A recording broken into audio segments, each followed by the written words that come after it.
Welcome to the Sensible Socialist Podcast, a podcast for the rational left. We need to unite and work together if we're all going to get through this.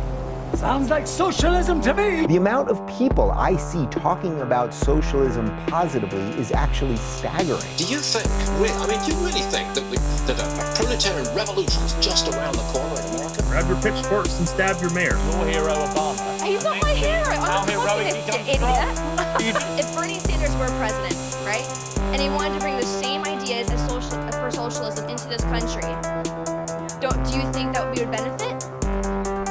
Yeah. But I just told you Venezuela's eating rats. But I just want people to have health care. I don't want, Same thing Hugo Chavez. oh my god. You people have, worms in your brain, honestly.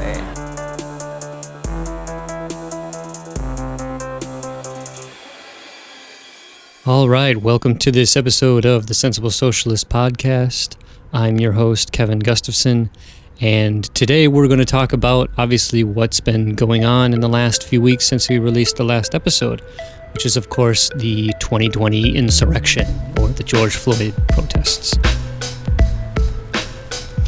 So, for now the last week or two, protests have raged all around the world after George Floyd was murdered on the streets of Minneapolis. In the wake of the killing and the protection of the police who committed the murder, people from all over the country and even the world, but at least in the local area, descended on Minneapolis, protested. There was rioting, destruction of property, taking over police stations. Groups in cities all over the world have marched and protested, and police continued to use tear gas, rubber bullets, and other quote-unquote less than lethal means to quote-unquote maintain order. So I've heard a lot of commentary. There's been a lot of ways of sort of looking at this and trying to understand this, but I wanted to kind of present what I think is the socialist perspective. What do socialist thinkers sort of going on, and how as we as socialists should we understand what's going on? How is this, and is this actually connected to the larger struggle against capitalism? And if it isn't, how can we make it so? So to do this, we need to, as often is the case, go back into history and talk about where we got here and where we are today. So we have to arbitrarily start somewhere. So we're going to start at the European colonization of the quote-unquote New World.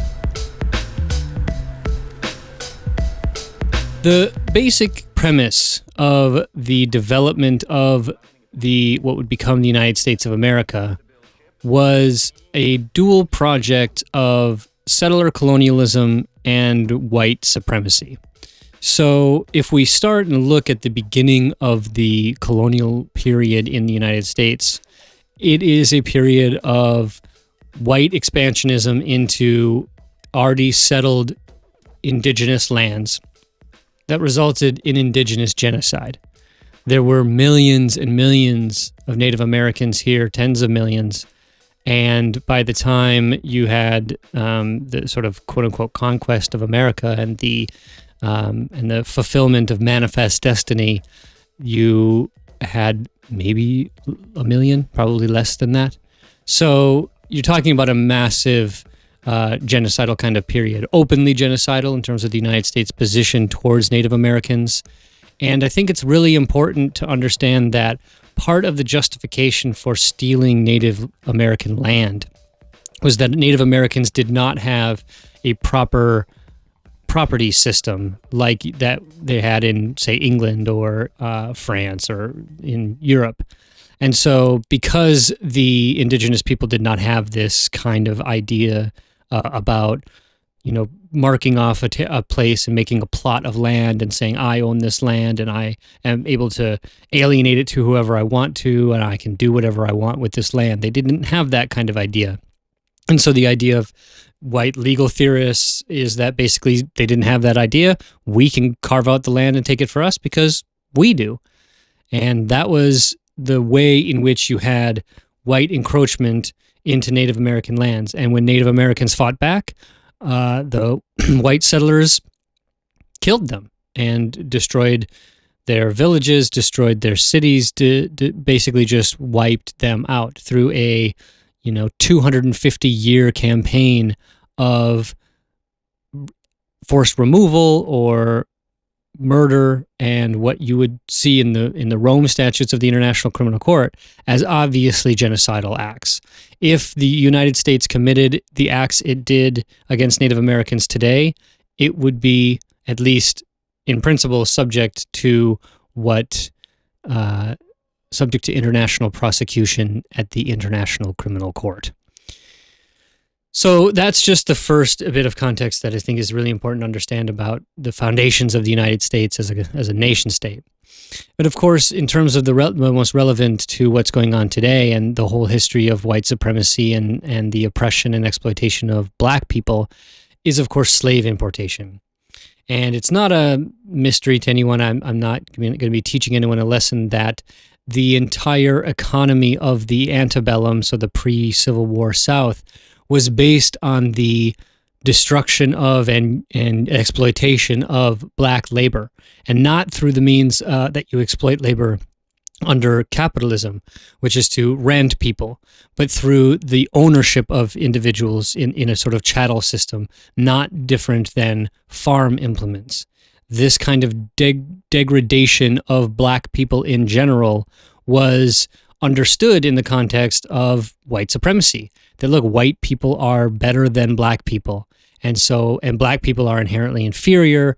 And so there was a whole ideology that suggested that basically white people had the white man's burden of making black people full human beings. And this was a widespread idea. I mean, I think for me, one of the most sort of apparent of this is you look at Abraham Lincoln, the sort of liberator of slaves in terms of the American mythology. He was a white supremacist. He didn't believe in the equality of black people and white people. And he made it very clear in the Lincoln-Douglas debates and other places that the emancipation of slaves was not the equality of black people. And so even in terms of the abolition of slavery, when that happened, did not come with it this idea that black people were, equal to white people. And that ideology has been pervasive throughout the history of the United States. So white supremacy in the run-up to the Civil War, the whole Civil War was fought over the issue of whether or not you could enslave the black race. Then the entire Reconstruction period, the development of the Ku Klux Klan, black codes, which essentially set up an apartheid system where black people were under certain laws and white people under different laws. The development of Jim Crow, in which this was put into statutory and code books, and the transformation of that after the civil rights movement into police brutality and the use of criminal justice as the new Jim Crow, that, of course, the famous Michelle Alexander book does an amazing job displaying. That this is all to say that there is a long and deep history of white supremacy that runs from the beginning of the American project until now. And so if the perspective that you don't have doesn't at least include white supremacy, then it's a faulty premise. At the same time, if your perspective only is about white supremacy, you're also missing the entire context, which is the development of capitalism in the United States and the way in which capitalism, when it became dominant in the entire United States after the Civil War, used the position of white supremacy to divide the now black and white working class, proletariat working class, in terms of a capitalist mode of production. And so you have the ruling class in a capitalist system, the capitalists, seeing the major advantage in destroying the unity of the working class by maintaining, exacerbating, and fully entrenching the maintenance of white supremacy. So this is not just a white-black issue. This is an economic issue with racial characteristics. And I think that is a very important sort of flag post that we all should put so that we know that we're not talking about just a problem with white people or even a problem with black people or some kind of white-black only dynamic. We need to talk about white-black dynamics in the larger context of the inherently oppressive and exploitative system of capitalism.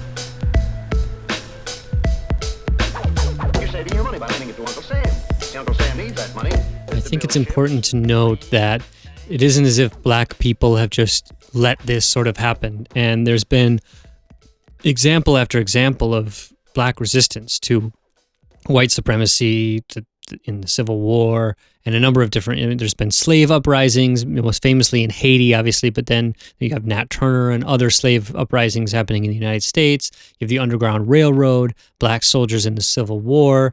You've got the whole rise of black nationalism and black self-defense, getting to the period of like civil rights, Martin Luther King, and I think more importantly, Malcolm X and the Black Panthers. And now you have Black Lives Matter. And so you always have these examples of black people responding to and fighting for their rights. And so I think in some ways it is a big problem for the ideology of white supremacy that you have the constant resistance of black people against it. Because if black people were actually inferior, then that probably wouldn't happen. So they're showing their equality in the fact that they're resisting like any other human being would understandably do. And so white supremacy in the United States has been always needed to be enforced through some kind of use of force, through violence. And I think that it's been fairly obvious that the entity in the institution in society who is given the ability to do that, to use force or use the threat of force to enforce the rule of law, are the police. And you can go through a very long list of innocent, unarmed black people who have been killed by the police. And that's not only in the last year, which is way too long, or the last 5 years, the last 10 years. We're talking about hundreds of years of this kind of police brutality and violence against black people. This is nothing new. And there are times in which black people have said, we're not going to take this. And white allies have joined them and said, this is an unfair and unequal system. It isn't the case that every white person believes in or wants to see white supremacy in society. It is the case that the ideology of white supremacy has been useful for the maintenance of the current economic and political social system. And so I don't believe very much that the majority of, say, white people really believe in or want to ensure and manifest white supremacy in the society. But that doesn't mean that this white supremacist ideology is not part of the society or not built into the institutions. It is, but it is for a very specific purpose, not because there's something widespread about the adherence to the ideology of white supremacy, but because the institutional manifestations of it are very useful for the ruling class to maintain their position as the ruling class. And so I think that it's important to remember that the violence specifically against black people is partly to maintain the institutions of white supremacy. There's no doubt about that. But the maintenance of the institutions of white supremacy are there because they benefit the bourgeoisie, not all white people. Because not all white people are benefited by a system of white supremacy within the context of a capitalist economic system, because white people are exploited. Now, compared to black people, because black people have been the underclass in American society, that the sort of white working class has relative advantages as compared to the black working class. There's no doubt about that either. But the working class in general, white, black, and otherwise, are exploited in the same way. Not to the same degree, and I think that's very important, but in the same way. Because the exploitation is not fundamentally about black and white. It's about capitalist and worker. And I think that's an important thing to remember.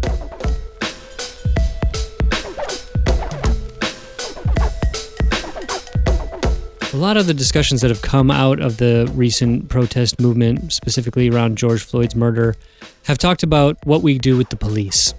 Now, we've seen what the police do when they're confronted with protests, both peaceful and not, which is to use excessive force. Because the police in the United States are paramilitary forces, basically.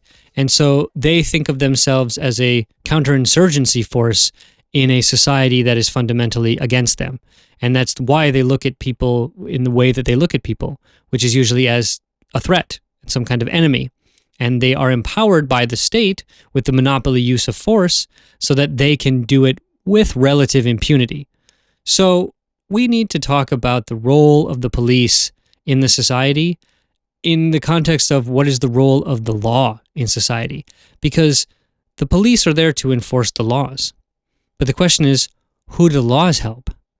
And in a capitalist mode of production, in a bourgeois republic with a capitalist mode of production like we have in the United States, the laws are made by a legislature that is bought, owned, and controlled by the ruling class.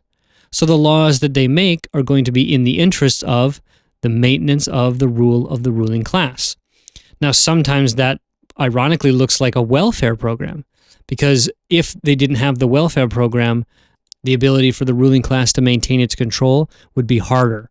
So these are bargains that the ruling class makes to say, yes, we'll give some bit of something to the workers, because if we don't, we know revolution is right around the door.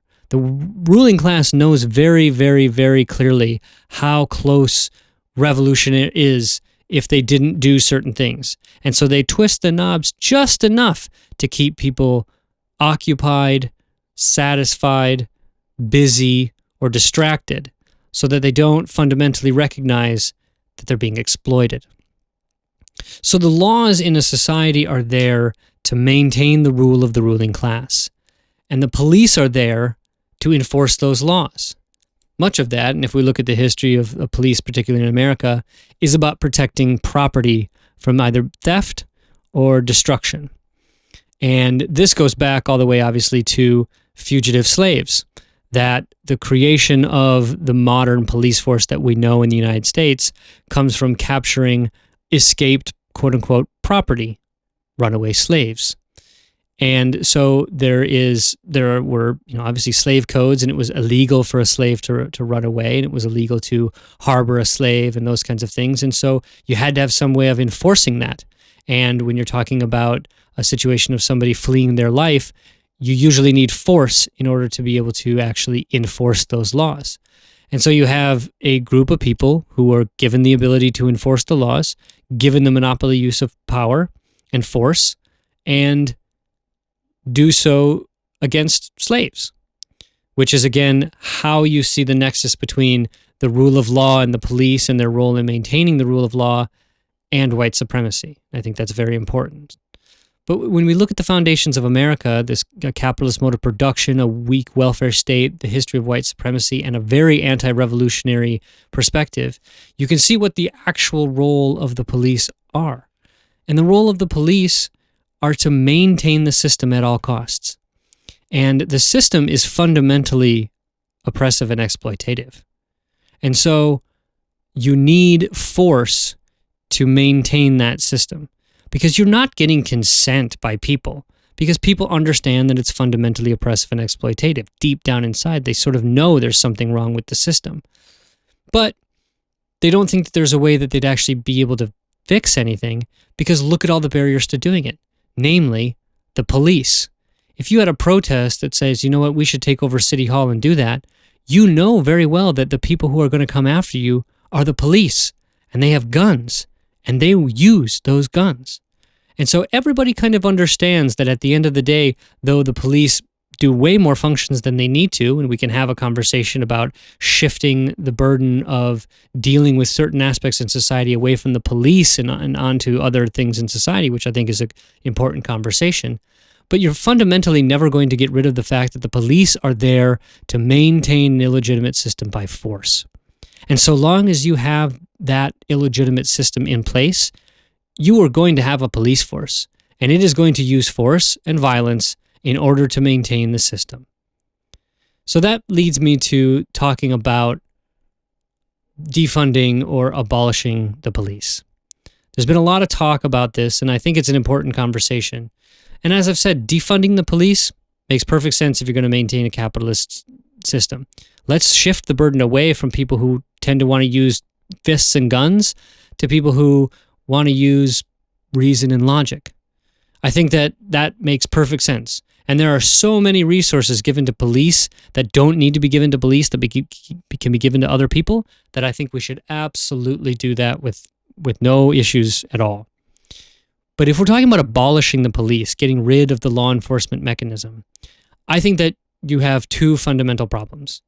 One, some of the laws in the capitalist system are justifiable laws against personal injury, personal violence, those kinds of things. These are legitimate laws. These are laws or prohibitions that you'd want to have in a socialist system or any system, basically. And anytime there's been any kind of civilized system, you've had rules or codes against things like theft, things like violence against other people.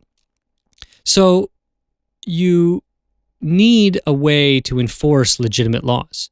And that function is going to be what we might call the quote-unquote police, or whoever is given the law enforcement power.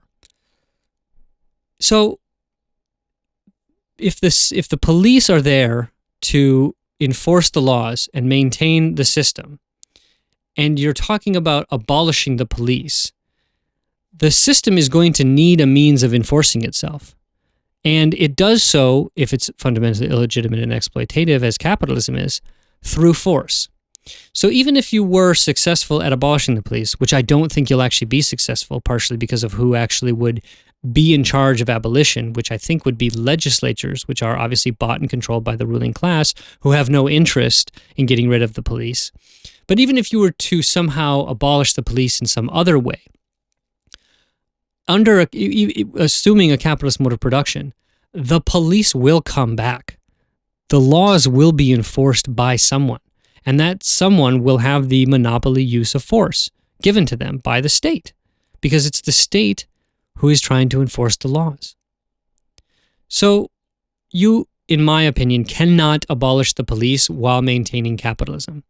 That if you want to abolish police, which I think is a noble goal, and I ultimately want to abolish the police and not have a need for force to be used to get consent, basically. But if your system has contradictions that it cannot get out of, and those contradictions are exploitative or oppressive or fundamentally illegitimate, then you're going to have the use of force. So we need to, if we're talking about police abolition, look at the necessary preconditions to actually abolishing the police. And that is to create a system that doesn't have the perverse incentives that demand law enforcement. But if you maintain a distinction between people where some employ others and exploit their labor to make profits and create the inequality in society that inherently engenders, and it creates the instability that it engenders, you are going to have people who are going to engage in acts against the system. And the system is going to respond to those in any means necessary. And it is going to use anything it can, including widespread and systematic violence, to maintain itself. So if you want to abolish the police, you got to have a perspective that abolishes capitalism first, because capitalism will always need police to function. So if your position on police abolition is not an anti-capitalist position, and is not, frankly, a primarily anti-capitalist position, I don't think you have a leg to stand on.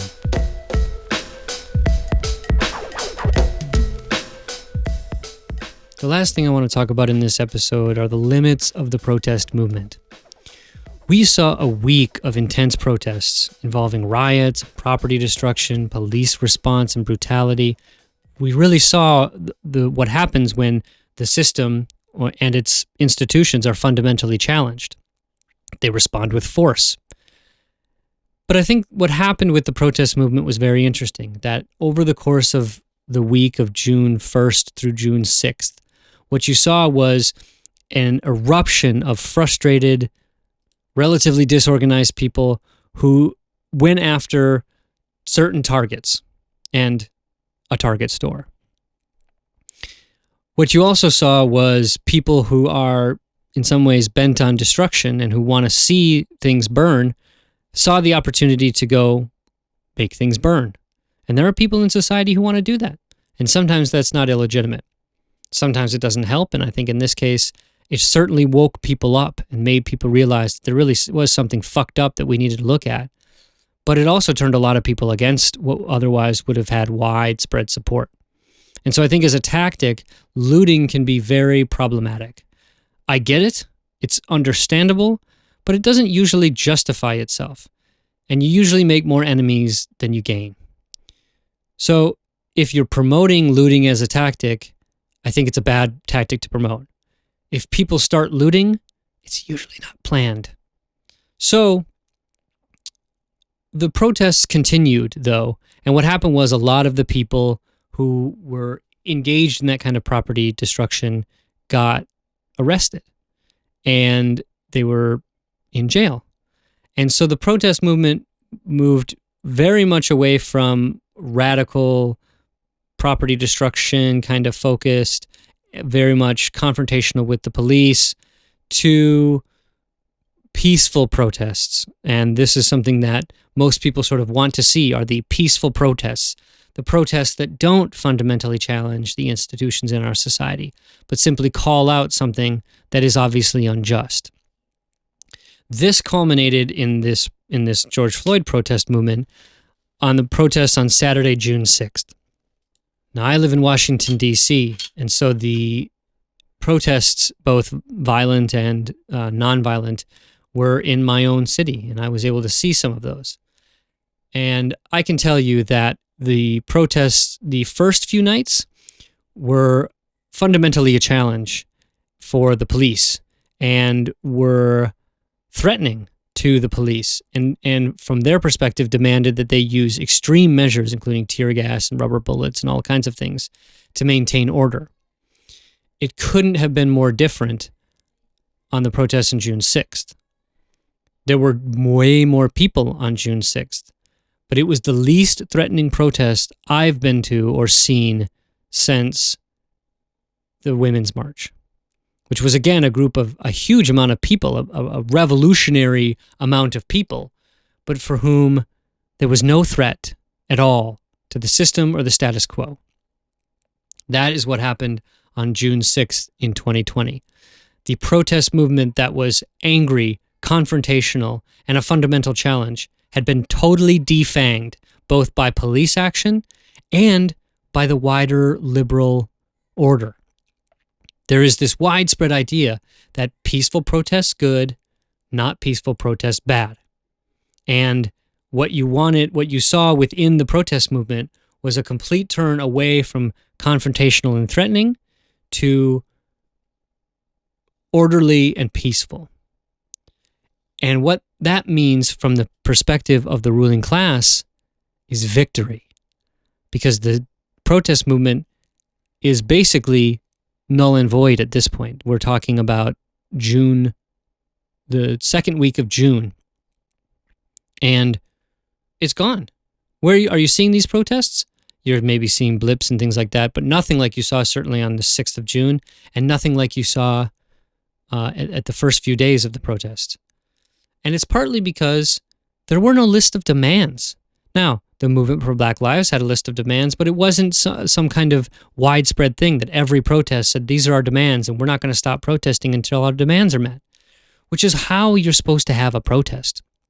A protest is kind of like taking hostage of the system. But if you take a hostage, you're supposed to make demands. And if your demands get met, you let go of the hostage. Well, in this situation, we took a hostage and didn't ask for anything. So what were we expecting?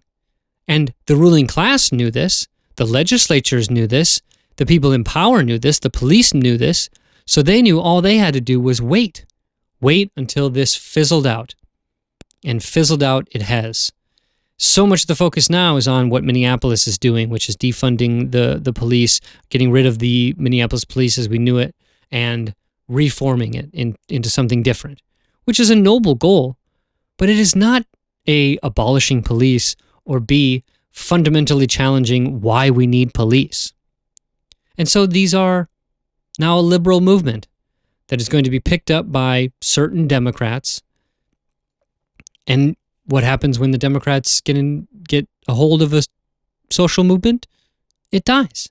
And that's exactly what's going to happen here. At best, you're going to see this funneled into attempted support for Joe Biden. And is that really what these protests should ultimately be about? Should that be the consequence of George Floyd's death? that we should vote for someone who voted for more police and who's always been in favor of the police? I don't think so. But I fear that that is going to be the ultimate consequence that we see from this movement. That's what happens when you don't connect white supremacy, police violence, and capitalism. That's why we need the capitalist critique. Because without a capitalist critique of the current system, it gets defanged and moved into liberalism. That's what we're seeing with this movement, and it breaks my heart because I wanted to see this insurrection be a fundamental challenge to the system. And it's not. It's something that the system can handle, and the system will absorb and will continue on exploiting, oppressing, and destroying the lives of all the people that it does. We are looking very soon at a widespread depression in the United States, which will have massive, massive consequences for white and for black people. And if this doesn't connect to the white supremacy and the police violence, then I don't know what will. You're saving your money by lending it to Uncle Sam. Uncle Sam needs that money to build ships and planes, tanks.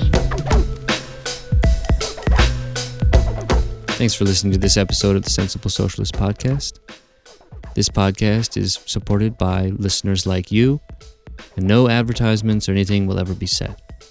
If you want to support the podcast, please go to patreon.com/sensiblesocialist and give today. Also, please give us a review or a rating on iTunes or wherever you listen to the podcast, as it greatly helps. All right. See you next time.